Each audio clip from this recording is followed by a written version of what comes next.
ಇಂದಿರಾನಗರದ ರಾಮೇಶ್ವರಂ ಕೆಫೆಯಲ್ಲಿ ಸಂಭವಿಸಿರುವಂತಹ ಸ್ಫೋಟಕ್ಕೆ ಸಂಬಂಧಪಟ್ಟ ಹಾಗೆ ಇನ್ನೂ ಕೂಡ ಸ್ಥಳದಲ್ಲಿ ಪರಿಶೀಲನೆಯಲ್ಲಿ ತೊಡಗಿಸಿಕೊಂಡಿದ್ದಾರೆ ಪೊಲೀಸರು ಹಾಗೂ ಎಫ್ಎಸ್ಎಲ್ ತಂಡ. ಅವರನ್ನು ಬಿಟ್ಟರೆ ಇನ್ಯಾರನ್ನು ಕೂಡ ಸ್ಥಳಕ್ಕೆ ಅಲೋ ಮಾಡ್ತಾ ಇಲ್ಲ.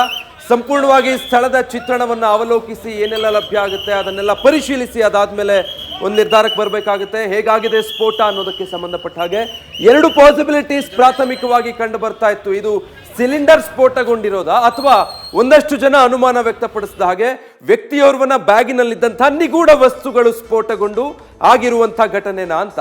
ಸದ್ಯಕ್ಕೆ ಈಗ ಆ ವ್ಯಕ್ತಿಯ ಬ್ಯಾಗ್ನಲ್ಲಿ ಒಂದಷ್ಟು ಬ್ಯಾಟರಿಗಳು ಸಿಕ್ಕಿದೆ, ಅದರಿಂದ ಈ ಸ್ಫೋಟ ಸಂಭವಿಸಿರೋದು ಅನ್ನುವಂಥದ್ದು ಗೊತ್ತಾಗ್ತಾ ಇದೆ. ನೋಡ್ಬಹುದು ನೀವು ಅದು ದೃಶ್ಯದಲ್ಲಿ ಕೂಡ ಆ ವ್ಯಕ್ತಿಯ ಬ್ಯಾಗ್ನಲ್ಲಿದ್ದಂತಹ ಬ್ಯಾಟರಿಗಳು. ಇದು ಉದ್ದೇಶಪೂರ್ವಕವಾಗಿ ಈ ಸ್ಫೋಟ ಸಂಭವಿಸಿದೆಯಾ ಅಥವಾ ಬ್ಯಾಗ್ನಲ್ಲಿದ್ದಂತಹ ವಸ್ತುಗಳು ಇದ್ದಕ್ಕಿದ್ದ ಹಾಗೆ ಸ್ಫೋಟಗೊಂಡು ಅಚಾನಕ್ ಆಗಿ ಈ ಘಟನೆ ನಡೆದೋಯ್ತಾ? ಈ ಕ್ಷಣಕ್ಕೆ ಏನೊಂದು ಗೊತ್ತಾಗ್ತಾ ಇಲ್ಲ. ತನಿಖೆ ಮಾಡಿ ಪೊಲೀಸರು ಮತ್ತು ಎಫ್ಎಸ್ಎಲ್ ತಂಡ ಒಟ್ಟಾಗಿ ಒಂದು ಅಂಡರ್ಸ್ಟ್ಯಾಂಡಿಂಗ್ಗೆ ಬಂದು ಸ್ಥಳದಲ್ಲಿ ಸಿಕ್ಕಂತ ಮಾಹಿತಿಗಳ ಆಧಾರದ ಮೇಲೆ ಅಧಿಕೃತವಾಗಿ ಅದಕ್ಕೆ ಒಂದು ಮುದ್ರೆಯನ್ನು ಒತ್ತಬೇಕು. ಹೇಗಾಯ್ತು ಈ ಸ್ಫೋಟ ಅನ್ನೋದು. ಬಟ್ ವ್ಯಕ್ತಿಯೊಬ್ಬ ಹೀಗೆ ಬಂದಿದ್ದ ಗ್ರಾಹಕರ ಸೋಗಿನಲ್ಲಿ ಆತನ ಬ್ಯಾಗ್ನಲ್ಲಿ ಒಂದಷ್ಟು ಬ್ಯಾಟ್ರಿಗಳಿತ್ತು, ಆ ಬ್ಯಾಟ್ರಿಗಳು ಸ್ಫೋಟಗೊಂಡಿರೋದ್ರಿಂದ ಈ ಘಟನೆ ಆಗಿದೆ ಅಂತ. ಈ ಸ್ಟಿಲ್ ನಲ್ಲಿ ನೀವು ಅದನ್ನೇ ಗಮನಿಸ್ತಾ ಇದ್ದೀರಾ. ಸ್ಕ್ರೀನ್ ಮೇಲೆ ಕಾಣಿಸ್ತಾ ಇರುವಂತಹ ಫೋಟೋದಲ್ಲಿ ನೀವು ಅಬ್ಸರ್ವ್ ಮಾಡಿದ್ರೆ ಆ ವ್ಯಕ್ತಿಯ ಬ್ಯಾಗ್ನಲ್ಲಿ ಇದ್ದಂತಹ ಬ್ಯಾಟರಿ ಅಂದ್ರೆ ಸ್ಫೋಟಗೊಂಡಿರುವಂತಹ ಬ್ಯಾಟರಿಗಳನ್ನ ಕೂಡ ಗಮನಿಸಬಹುದು. ಅಷ್ಟೇ ಅಲ್ಲ, ಆ ವ್ಯಕ್ತಿಯ ಐಡೆಂಟಿಟಿ ಕಾರ್ಡ್ ಕೂಡ ಪತ್ತೆಯಾಗಿದೆ. ಆತ ಎಲ್ಲಿ ಕೆಲಸ ಮಾಡ್ತಾ ಇದ್ದ, ಆತನ ಪೂರ್ವಾಪರ ಏನು, ಎಲ್ಲದಕ್ಕೆ ಸಂಬಂಧಪಟ್ಟ ಹಾಗೆ ಆತನ ಐಡಿ ಕಾರ್ಡ್ ಕೂಡ ಸಿಕ್ಕಿದೆ ಅನ್ನೋ ಮಾಹಿತಿ ಸದ್ಯಕ್ಕೆ ಗೊತ್ತಾಗ್ತಾ ಇರೋದು. ಆ ವ್ಯಕ್ತಿಗೂ ಕೂಡ ಗಂಭೀರವಾಗಿ ಗಾಯಗಳಾಗಿರೋದ್ರಿಂದ ಆತನನ್ನು ಕೂಡ ತಕ್ಷಣಕ್ಕೆ ಆಸ್ಪತ್ರೆಗೆ ದಾಖಲು ಮಾಡಿ ಚಿಕಿತ್ಸೆ ಕೊಡಿಸುವಂತ ಕೆಲಸಕ್ಕೆ ಮುಂದಾಗಿದ್ದಾರೆ. ನಂತರದಲ್ಲಿ ಪೊಲೀಸರು ವಿಚಾರಣೆ ಮಾಡಬೇಕಾಗುತ್ತೆ. ಬ್ಯಾಗ್ನಲ್ಲಿ ಈ ಬ್ಯಾಟ್ರಿಗಳು ಯಾಕಿತ್ತು, ಯಾವ ಕಾರಣಕ್ಕೆ ಬ್ಯಾಟ್ರಿಗಳನ್ನ ಈತ ಬ್ಯಾಗ್ನಲ್ಲಿ ಇಟ್ಕೊಂಡು ಬಂದಿದ್ದ, ಸ್ಫೋಟ ಹೇಗೆ ಸಂಭವಿಸ್ತು ಅನ್ನೋದನ್ನ ಕೂಡ ಪತ್ತೆ ಹಚ್ಚಬೇಕಾಗತ್ತೆ. ಸ್ಥಳದಲ್ಲಿ ಸದ್ಯ ಒಂದು ರೀತಿಯ ಆತಂಕದ ವಾತಾವರಣ ಮನೆ ಮಾಡಿತ್ತು. ದೊಡ್ಡ ಶಬ್ದ ಕೇಳಿ ಬಂದಿದೆ. ಸುಮಾರು 1 ಕಿಲೋಮೀಟರ್ ವ್ಯಾಪ್ತಿಯ ದೂರದಲ್ಲಿದ್ದವರು ಕೂಡ ಹೀಗಾಯ್ತು ಅಂತ ಗೊತ್ತಾಗಿ ನಾವು ಸ್ಥಳಕ್ಕೆ ಬಂದ್ವಿ ಅಂತ ಹೇಳ್ತಾ ಇದ್ರು. ಬಹಳ ಜನಸಂಚಾರ ಇರುವಂತಹ ಪ್ರದೇಶ ಇಂದಿರಾನಗರ ಅಂತ ಹೇಳಿದ್ರೆ ನಿಮಗೆ ಹೇಳೋದೇ ಬೇಡ, ಗೊತ್ತಿರುತ್ತೆ ಅಲ್ಲಿ ಓಡಾಟ ಮಾಡಿದವ್ರಿಗೆ ಹೇಗಿರುತ್ತೆ ಅಲ್ಲಿ ಜನಸಂಚಾರ ಇಷ್ಟೊತ್ತಲ್ಲೆಲ್ಲ ಅಂತ. ಇನ್ನು ಲಂಚ್ ಟೈಮ್ ಆಗಿದ್ರಿಂದ ಹೋಟೆಲ್ನಲ್ಲೂ ಕೂಡ ದೊಡ್ಡ ಸಂಖ್ಯೆಯಲ್ಲೇ ಗ್ರಾಹಕರಿದ್ರು ಅಂತ ಸ್ಥಳದಲ್ಲಿದ್ದಂತಹ ಪ್ರತ್ಯಕ್ಷದರ್ಶಿಗಳು ಹೇಳ್ತಾರೆ. ಅಲ್ಲಿ ಆಸನ ವ್ಯವಸ್ಥೆ ಮಾಡಿರ್ತಾರಲ್ಲ ಕೂತ್ಕೊಂಡು ಉಪಹಾರ ಸೇವನೆ ಮಾಡೋದಕ್ಕೆ ಅಂತ, ಅಲ್ಲಿ ಆಗಿರುವಂತಹ ಸ್ಫೋಟ ಇದು. ಗ್ರಾಹಕರು ಹೆಚ್ಚಿಗೆ ಇರುವಂತಹ ಸ್ಥಳದಲ್ಲೇ ಆಗಿರುವಂತಹ ಸ್ಫೋಟ. ಸ್ಫೋಟಗೊಂಡ ಸ್ಥಳದಲ್ಲಿ ಬ್ಯಾಟ್ರಿ ಪತ್ತೆಯಾಗಿದೆ. ಸ್ಫೋಟ ಸಂಭವಿಸಿದ ಸ್ಥಳದಲ್ಲಿ ಬ್ಯಾಟ್ರಿ ಪತ್ತೆಯಾಗಿದೆ. ಸ್ಫೋಟದಲ್ಲಿ ಬ್ಯಾಂಕ್ ಮಹಿಳಾ ಉದ್ಯೋಗಿಗೆ ಗಾಯ ಆಗಿದೆ. ಸದ್ಯ ಸ್ಥಳಕ್ಕೆ HAL ಪೊಲೀಸರು ಭೇಟಿ ಕೊಟ್ಟು ಪರಿಶೀಲನೆ ನಡೆಸ್ತಾ ಇದ್ದಾರೆ.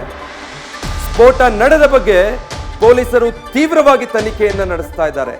ಹೇಗಾಯ್ತು ಸ್ಫೋಟ, ಸ್ಥಳದಲ್ಲಿ ಅದನ್ನ ಇಂಚಿಂಚು ಮಾಹಿತಿ ಕಲೆ ಹಾಕೋದಕ್ಕೆ ಪೊಲೀಸರು ಮುಂದಾಗಿದ್ದಾರೆ.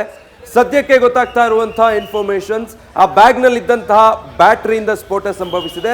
ಸ್ಫೋಟ ಸಂಭವಿಸಿದ ಸಂದರ್ಭದಲ್ಲಿ ಬ್ಯಾಂಕ್ನ ಮಹಿಳಾ ಉದ್ಯೋಗಿಯೊಬ್ಬರಿಗೂ ಕೂಡ ಗಂಭೀರ ಸ್ವರೂಪದ ಗಾಯಗಳಾಗಿದೆ ಅಂತ. ಇಡೀ ಪ್ರದೇಶವನ್ನ ಸದ್ಯ ಪೊಲೀಸರು ಸೀಲ್ ಡೌನ್ ಮಾಡಿದ್ದಾರೆ. ಅಂದ್ರೆ ಪೊಲೀಸರು ಮತ್ತೆ ಎಫ್ಎಸ್ಎಲ್ ತಂಡ ಬಿಟ್ರೆ ಇನ್ಯಾರಿಗೂ ಕೂಡ ಸ್ಥಳ ಪ್ರವೇಶ ಮಾಡೋದಕ್ಕೆ ಅವಕಾಶ ಇಲ್ಲ.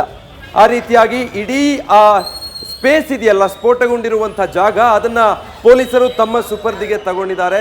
ಏನೇನೆಲ್ಲ ಮಾಹಿತಿ ಸಿಗುತ್ತೆ ಎಲ್ಲವನ್ನೂ ಕೂಡ ಕಲೆ ಹಾಕೋದಕ್ಕೆ ಮುಂದಾಗಿದ್ದಾರೆ. ಯಾವುದೇ ಒಂದು ಸಣ್ಣ ಸಾಕ್ಷ್ಯ ಕೂಡ ನಾಶ ಆಗದ ಹಾಗೆ ಇಂಥ ಘಟನೆಗಳು ನಡೆದಾಗ ಆ ಕ್ಷಣಕ್ಕೆ ಸ್ಥಳದಲ್ಲಿ ಏನೆಲ್ಲ ಮಾಹಿತಿಯನ್ನ ಕಲೆ ಹಾಕ್ತಾರೆ, ಅದರ ಮೇಲೆ ತನಿಖೆ ಮುಂದೆ ಸಾಗುತ್ತೆ. ಆ ಕಾರಣಕ್ಕಾಗಿ ಈ ಕ್ಷಣದಲ್ಲಿ ಕಲೆಕ್ಟ್ ಆಗುವಂತಹ ಎವಿಡೆನ್ಸಸ್ ಅಥವಾ ಸ್ಥಳ ಪರಿಶೀಲನೆ ಮಾಡುವಾಗ ಗೊತ್ತಾಗುವ ಮಾಹಿತಿ ಬಹಳ ಇಂಪಾರ್ಟೆಂಟ್. ಸೊ ಈ ದೃಶ್ಯದಲ್ಲಿ ನೀವು ಗಮನಿಸಬಹುದು, ಖಾಸಗಿ ಬ್ಯಾಂಕ್ನ ಉದ್ಯೋಗಿಯ ಐಡಿ ಕಾರ್ಡ್ ಅದು. ಈ ಮಹಿಳೆಗೆ ಕೂಡ ಈ ಸ್ಫೋಟದಲ್ಲಿ ತೀವ್ರತರನಾದಂತಹ ಗಾಯಗಳಾಗಿದೆ. ಅವರನ್ನ ಆಸ್ಪತ್ರೆಗೆ ದಾಖಲಿಸಲಾಗಿದೆ ಅನ್ನೋ ಮಾಹಿತಿ ಗೊತ್ತಾಗ್ತಾ ಇರೋದು. ಅಂದ್ರೆ ಬಹಳಷ್ಟು ಜನ ಇದೇ ರೀತಿ ಹೋಟೆಲ್ಗೆ ಅಂತ ಬಂದಿರ್ತಾರೆ. ಅಕ್ಕಪಕ್ಕದಲ್ಲಿ ನಿಂತು ಆ ರಶ್ ಇರುತ್ತೆ, ಕಿಕ್ಕಿರಿದಂತಹ ಜನ ಇರ್ತಾರೆ, ಅಲ್ಲಿ ನಿಂತು ಊಟ ಮಾಡ್ತಾ ಇರ್ತಾರೆ. ಆ ಸಂದರ್ಭದಲ್ಲಿ ಇಂಥದ್ದೊಂದು ಸ್ಫೋಟ ಸಂಭವಿಸ್ಬಿಟ್ಟಾಗ ಇದ್ದಕ್ಕಿದ್ದ ಹಾಗೆ ಜನ ಚೆಲ್ಲಪಿಲ್ಲಿ ಆಗ್ತಾರೆ, ಬ್ಯಾಗ್ಗಳನ್ನು ಅಲ್ಲೇ ಬಿಟ್ಟು ಓಡೋಗಿರ್ತಾರೆ. ಹೀಗೆ ಅಲ್ಲಿ ಬಿದ್ದಿದ್ದಂತಹ ಬ್ಯಾಗ್ನಲ್ಲಿ ಬ್ಯಾಟ್ರಿ ಪತ್ತೆಯಾಗಿದೆ. ಜೊತೆಗೆ ಓರ್ವ ಬ್ಯಾಂಕ್ನ ಮಹಿಳಾ ಸಿಬ್ಬಂದಿಯ ಐಡಿ ಕಾರ್ಡ್ ಕೂಡ ಸ್ಥಳದಲ್ಲಿ ಪತ್ತೆಯಾಗಿದೆ. ಇದೆಲ್ಲವೂ ಕೂಡ ಬಹಳ ಇಂಪಾರ್ಟೆಂಟ್ ಆಗ್ತಾ ಹೋಗುತ್ತೆ ತನಿಖೆಯ ಸಂದರ್ಭದಲ್ಲಿ. ಜೊತೆಗೆ ಈ ವ್ಯಕ್ತಿ ಬ್ಯಾಗ್ನಲ್ಲಿ ಬ್ಯಾಟ್ರಿಯನ್ನ ಯಾಕೆ ಇಟ್ಕೊಂಡು ಬಂದಿದ್ದ, ಇದು ಇಂಟೆನ್ಷನ್ ಅಲ್ಲ, ಪರ್ಪಸ್ಫುಲ್ ಆಗಿ ಮಾಡಿರುವಂತಹ ಸ್ಫೋಟ ಹೌದಾ ಅಲ್ವಾ ಅಂತ ಮತ್ತೊಂದಷ್ಟು ಎಕ್ಸ್ಕ್ಲೂಸಿವ್ ವಿಜುವಲ್ಸ್ ಗಮನಿಸ್ತಾ ಇದ್ದೀರಾ ನೀವು. ಆ ಸ್ಫೋಟದಲ್ಲಿ ಗಾಯಗೊಂಡಂತಹ ಮಹಿಳೆಯನ್ನ ಚಿಕಿತ್ಸೆಗೆ ಅಂತ ಕರೆದುಕೊಂಡು ಹೋಗ್ತಾ ಇರುವಂತಹ ಎಕ್ಸ್ಕ್ಲೂಸಿವ್ ದೃಶ್ಯಗಳು ನ್ಯೂಸ್ ಫಸ್ಟ್ ನಲ್ಲಿ ನೋಡ್ತಾ ಇದ್ದೀರಾ. ಆ ಸ್ಫೋಟ ಸಂಭವಿಸಿದ ಕೆಲ ಕ್ಷಣಗಳಲ್ಲಿ ನಡೆದಿರುವಂತದ್ದು ಇದೆಲ್ಲ. ಸ್ಫೋಟ ಆಗ್ತಿದ್ದ ಹಾಗೆ ಇದೇ ರೀತಿ ಬಹಳಷ್ಟು ಜನಕ್ಕೆ ಗಂಭೀರ ಸ್ವರೂಪದ ಗಾಯಗಳಾಗಿದೆ. ಒಬ್ಬರದ್ದು ಐಡಿ ಕಾರ್ಡ್ ಸಿಕ್ತಲ್ಲ, ಅಲ್ಲಿ ಬ್ಯಾಂಕ್ನ ಉದ್ಯೋಗಿ ಮಹಿಳೆಯದ್ದು, ಅವರನ್ನ ಆ ಸ್ಫೋಟದ ನಂತರ ಅಲ್ಲಿದ್ದಂಥವರು ಸ್ಥಳೀಯರೇ ಅವರನ್ನ ಸ್ಥಳದಿಂದ ಆಸ್ಪತ್ರೆಗೆ ಕರೆದುಕೊಂಡು ಹೋಗ್ತಾ ಇರುವಂತಹ ದೃಶ್ಯ. ಇದಕ್ಕೆ ಸ್ವಲ್ಪ ಮುಂಚೆ ನೀವು ನೋಡ್ತಾ ಇದ್ರಿ, ಸ್ಥಳದಲ್ಲಿ ಒಂದು ಐಡಿ ಕಾರ್ಡ್ ಸಿಕ್ಕಿತ್ತು. ಬ್ಯಾಂಕ್ ನಲ್ಲಿ ಕೆಲಸ ಮಾಡುವಂತಹ ಮಹಿಳೆಯೊಬ್ಬರ ಐಡಿ ಕಾರ್ಡ್ ಅದು.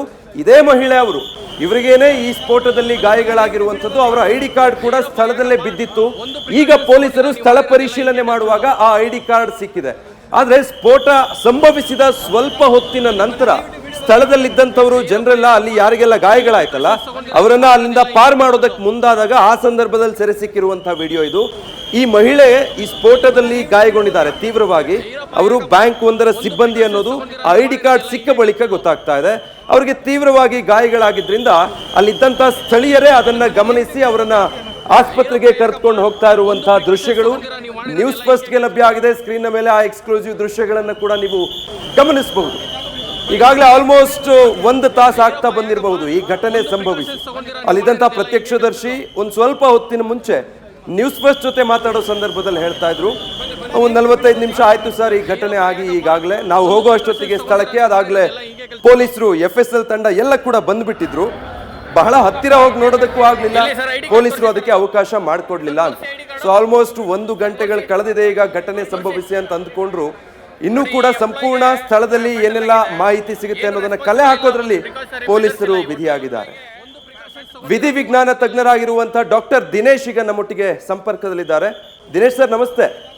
ಸರ್ ನಮಸ್ಕಾರ. ನಮಸ್ಕಾರ ಹೇಳಿ ಸರ್. ಈಗ ಬೆಂಗಳೂರಿನ ಇಂದಿರಾನಗರದ ರಾಮೇಶ್ವರಂ ಕೆಫೆಯಲ್ಲಾಗಿರೋ ಈ ಸ್ಫೋಟವನ್ನ ಗಮನಿಸಿದ್ರೆ ಮೇಲ್ನೋಟಕ್ಕೆ ಏನು ಊಹಿಸಬಹುದು ಅನ್ಸುತ್ತೆ? ಸರ್ ಮೇಲ್ನೋಟಕ್ಕೆ definitely doesn't appear to be like a cylinder blast ಅದ ಅನ್ಸೋದಿಲ್ಲ. It most likely low intensity IED ತರಾನೇ ಕಾಣಿಸುತ್ತೆ. So low intensity improvise explosive device ಅಂತೀವಿ, that is the possibility. So Dinesh sir, ಈಗ ಒಂದಷ್ಟು ವಿಜುವಲ್ಸ್ ನೋಡಿರ್ತೀರಾ, ನಿಮಗೆ ಇನ್ಫಾರ್ಮೇಶನ್ ಕೂಡ ಇರುತ್ತೆ. ಅದೇ 2 ಪಾಸಿಬಿಲಿಟಿ ಇದ್ದಿದ್ದು ನೀವು ಹೇಳಿದಾಗೆ, ಒಂದು ಸಿಲಿಂಡರ್ ಬ್ಲಾಸ್ಟ್ ಅಥವಾ ಮತ್ತೊಂದು ಬ್ಯಾಗ್ ನಲ್ಲಿದ್ದಂತ ಬ್ಯಾಟರಿ ಬ್ಲಾಸ್ಟ್ ಆಗಿರೋದು ಅಂತ. ಸೊ ಅದೇ ಅಲ್ಲ, ನಾನು ಮೊದಲು ಹೇಳಿದಾಗೆ ಸಿಲಿಂಡರ್ ಬ್ಲಾಸ್ಟ್ ಇಸ್ ಅನ್ಲೈಕ್ಲಿ ಅಂದೆ, ನಾಟ್ ಪಾಸಿಬಲ್ ಅಂತ. ಓಕೆ, ಸೊ ಆ ಪಾಸಿಬಿಲಿಟಿನ ಕಂಪ್ಲೀಟ್ ಆಗಿ ಇವಾಗ ಎಲಿಮಿನೇಟ್ ಮಾಡಬಹುದು ಅಂತೀರಾ ಹಾಗಿದ್ರೆ? ಹೌದು, ಮಾಡಬಹುದು. ಯಾಕಂದ್ರೆ ಬೇಸ್ಡ್ ಆನ್ ದ ಅಲ್ಲಿ ಕ್ರೈಮ್ ಸೀನ್ ಅಲ್ಲಿ ಇರ್ತಕ್ಕಂತ ಫೋಟೋಗ್ರಾಫ್ ನಲ್ಲಿ ಬಂದಿರ್ತಕ್ಕಂತ ಪಿಕ್ಚರ್ಸ್ ನೋಡ್ಬಿಟ್ಟೆ ಹೇಳ್ಬೋದು unlikely to be a cylinder blast. It's a low intensity IED ತರಾನೇ ಕಾಣಿಸುತ್ತೆ. ಸೊ ಬ್ಯಾಟ್ರಿಗಳಿಂದಾನೇ ಈ ಸ್ಫೋಟ ಆಗಿರೋದು ಅಂತಾನು ಪಾಸಿಬಿಲಿಟಿ. ಯಾಕಂದ್ರೆ ಸಿಲಿಂಡರ್ ಆದ್ರೆ ಎಲ್ಲ ಅಲ್ಲಿ ಸುತ್ತಮುತ್ತಲೆಲ್ಲ ಬ್ಲಾಕ್ನಿಂಗ್ ಆಗ್ಬೇಕು, ಮತ್ತೆ ಹೀಟ್ ಇಂದ ಆಗಿರ್ತಕ್ಕಂತ ಡ್ಯಾಮೇಜ್ ಕಾಣಿಸ್ಬೇಕು, ಅದೆರಡು ಕಾಣಿಸ್ತಾ ಇಲ್ಲ. ಸೊ ಆಮೇಲೆ ಗಾಯಾಳುಗಳಿಗೆ ಅಂತ ಬರ್ನ್ ಇಂಜುರೀಸ್ ಇಲ್ಲ. ಹೌದು. ಸೊ ಆಧಾರದ ಮೇಲೆ ಅನ್ಲೈಕ್ಲಿ ಟು ಬಿ ಸಿಲಿಂಡರ್ ಇದು it's most likely low intensity IED ಅಂತ ಹೇಳ್ಬೋದು. ಅಂದ್ರೆ ಸರ್ ಬ್ಯಾಟ್ರಿಗಳಿಂದಾನೇ ಇದು ಸ್ಫೋಟ ಸಂಭವಿಸಿರಬಹುದು ಅಂತ? ಬ್ಯಾಟ್ರಿಗಳೆಲ್ಲ ಯೂಸ್ ಮಾಡಿರ್ಬೋದು ಇದರಲ್ಲಿ. ಹೌದು ಸರ್. ಈಗ ಇದನ್ನ ನೋಡಿದ್ರೆ ಏನ್ ಅನ್ಸುತ್ತೆ, ಲೈಕ್ ಈಗ ಬ್ಯಾಗ್ ಒಳಗೆ ಬ್ಯಾಟ್ರಿ ಇಟ್ಕೊಂಡು ಬಂದಿದ್ದಾರೆ, ಅದು ಸ್ಫೋಟ ಆಗಿದೆ. ನೀವು ಹೇಳಿದಾಗೆ ಲೋ ಇಂಟೆನ್ಸಿಟಿ ಆಗಿದ್ರು ಕೂಡ ಬ್ಯಾಗ್ ನಲ್ಲಿ ಸ್ಫೋಟಗೊಳ್ಳುವಂತ ಬ್ಯಾಟ್ರಿಗಳು ಯಾಕಿರುತ್ತೆ ಅನ್ನೋ ಅನುಮಾನ ಬರುತ್ತಲ್ವಾ? ಅಲ್ಲ, ಬ್ಯಾಟ್ರಿಗಳಿಂದ ಇದು ಒಂದೇ ಸಾಧ್ಯ ಇಲ್ಲ. ಸ್ಫೋಟಕಗಳು ಅದರ ಒಟ್ಟಿಗೆ ಇರಲೇಬೇಕು, ಡೆಟೋನೇಟರ್ ಸಹ ಇರಬೇಕು. ಆ ಡೆಟೋನೇಷನ್ಗೆ ಬ್ಯಾಟ್ರಿ ಯೂಸ್ ಮಾಡಿದ್ರೆ ಆಶ್ಚರ್ಯ ಇಲ್ಲ. ಓಕೆ ಸರ್, ಅಂದ್ರೆ ಇದನ್ನೆಲ್ಲ ಗಮನಿಸಿದಾಗ ಇಸ್ ಇಟ್ ಇಂಟೆನ್ಷನಲ್ ಅಥವಾ ಏನು ಅನ್ನೋದನ್ನೇನಾದ್ರೂ ಲೆಕ್ಕಾಚಾರ ಅಂದಾಜು ಅಫ್ಕೋರ್ಸ್ ಒಂದು the circumstances very clearly indicates it is very intentional. And ಯಾಕಂದ್ರೆ ಒಂದು public place, that to in a concealed place, it have kept in that to timing Friday ಬೇರೆ, ಇನ್ ದ ಆಫ್ಟರ್ನೂನ್ ಬೇರೆ, ಆಮೇಲೆ where people are likely to come ಅಂತ ಗೊತ್ತಿದ್ದನ್ನೇ ಇಟ್ಟಿರ್ತಕ್ಕಂಥ it's more likely a conspiracy and intentional ಒಂದು. ಇದರಲ್ಲಿ suspicion ಬೇಡ. Definitely it is appear to be an intentional one to cause more damage R loss of life. Okay, but ಅಂದ್ರೆ ಈಗ ನೀವು ಈ ಸ್ಫೋಟದ ತೀವ್ರತೆ ನೋಡ್ತಾ ಇದ್ರೆ ಬಹಳ ಕಡಿಮೆ ಇದೆ ಅಂತ ಕೂಡ ಹೇಳ್ತಾ ಇದ್ದೀರಿ. ಅದಕ್ಕೆ low intensity blast. Explosive substance ಅಷ್ಟೇ, low grade explosive substance, mostly dynamite ಅಂತ ಇಂಥದಕ್ಕೆ ಯೂಸ್ ಮಾಡ್ತಾರಲ್ಲ, ಅಂಥದ್ದು ಯೂಸ್ ಮಾಡಿರೋ ಚಾನ್ಸಸ್ ಜಾಸ್ತಿ ಇದೆ. ಹೌದು ಸರ್, ಈ ತರದೊಂದು ಅಂದ್ರೆ ಬ್ಯಾಟ್ರಿಗಳನ್ನು ಯೂಸ್ ಮಾಡಿ ಈ ತರ ಬ್ಲಾಸ್ಟ್ ಮಾಡೋ ಪ್ರಯತ್ನ ಅಥವಾ ಇಂಥದ್ದೊಂದು ಘಟನೆ ಆಗಿರೋದು ಮೊದಲ ಅಥವಾ ಪ್ರಯತ್ನಗಳಾಗಿದೆ? ಅಲ್ಲ ನೋಡಿ, ಬ್ಯಾಟ್ರಿ ಅಂತ ನೀವು ಹೇಳ್ತಿದ್ರಿ, that is one sort of to complete the circuit battery use ಮಾಡ್ತಾರೆ. Battery is not a main ingredient. It's a detonator which is main ingredient and the explosive substance plus the covering material. ಅದು more important. Battery is just use to complete the circuit for the detonation ಅಷ್ಟೇ. That if at all it is been use. So ಇಲ್ಲ timer use ಮಾಡಬಹುದು, anything it depends. ಅದಕ್ಕೆ crimes ನಲ್ಲಿ evidence collect ಮಾಡಿ ಅದನ್ನ to reconstruct the explosive material and the substance and the type of this thing it has been used, the covering material, ಅದು most important. Okay, plus CCTV evidences ಎಲ್ಲ collect ಮಾಡಬೇಕಾಗತ್ತೆ. ಹೌದು. All right sir, thank you news first ಜೊತೆ ಮಾತಾಡಿದ್ದಕ್ಕೆ. News first ನಿರ್ಭೀತಿಯಿಂದ ನಿಮ್ಮ ಪರವಾಗಿ.